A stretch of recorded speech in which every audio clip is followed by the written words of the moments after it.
అర్హులందరికీ ఇందిరమ్మ గృహాలు, అర్హులైన లబ్ధిదారులకు 2 పడక గదుల ఇండ్లు కేటాయించాలి, ముఖ్యమంత్రి ఆదేశాలట. ఎప్పుడు ఇస్తారు, ఎట్లిస్తారు? ఇగో రాష్ట్రంలో అర్హులందరికీ ఇందిరమ్మ ఇళ్లు దక్కాలని సీఎం రేవంత్ రెడ్డి ఆదేశించారు. దసరా నాటికి ఇందిరమ్మ కమిటీలు ఏర్పాటు చేయాలని గ్రామ, వార్డు, మండల, పట్టణ, నియోజకవర్గ, జిల్లా స్థాయి కమిటీల ఏర్పాటుకు 2 రోజుల్లో విధి విధానాలు రూపొందించాలని చెప్పారు.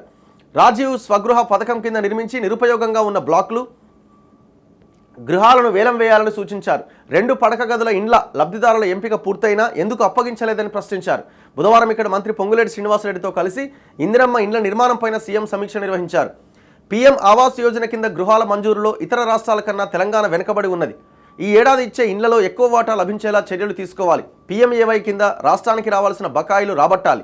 కేంద్రానికి అవసరమైన సమాచారం వెంటనే ఇవ్వడంతో పాటు ఇందిరమ్మ గృహాల విషయంలో ఎప్పటికప్పుడు సమాచారాన్ని అప్డేట్ చేయాలి. పెద్ద సంఖ్యలో ఇందిరమ్మ ఇండ్ల నిర్మాణం ప్రారంభిస్తే సిబ్బంది సమస్య ఎదురయ్యే సందర్భంలో పొరుగు సేవల కింద నియామకాలు చేపట్టాలి. రాజీవ్ స్వగృహ ఇండ్లను ఏండ్ల తరబడి వృధాగా ఉంచడం సరికాదు. వీటి వేలానికి ప్రక్రియ మొదలు పెట్టాలి. లబ్ధిదారుల ఎంపిక జరిగినందున డబుల్ బెడ్రూమ్ ఇండ్లు అప్పగించాలి. హైదరాబాద్లో నిర్మించి నిరుపయోగంగా ఉన్న బ్లాక్లలో మౌలిక సదుపాయాలు కల్పించి వాటిని అర్హులైన వారికి కేటాయించాలి.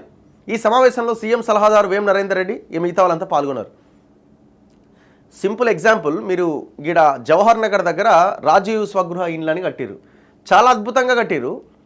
10 సంవత్సరాలు కేసీఆర్ హయాంలో వాటిని ఎవరికి ఇవ్వలే, అట్లనే ఉన్నాయి పడావబడి. అట్లాంటివి ఎన్నో ఉన్నాయి. కేసీఆర్ హయాంలో సరే అది ఎట్లా కట్టిండో, క్వాలిటీ ఉందో లేదో తర్వాత విషయం. ఎంతో కొంత కట్టిన డబుల్ బెడ్రూమ్ ఇల్లు కూడా అక్కడక్కడ ఉన్నాయి. ఇంకా కనీసం అవన్నీ అన్నాయా బాబు?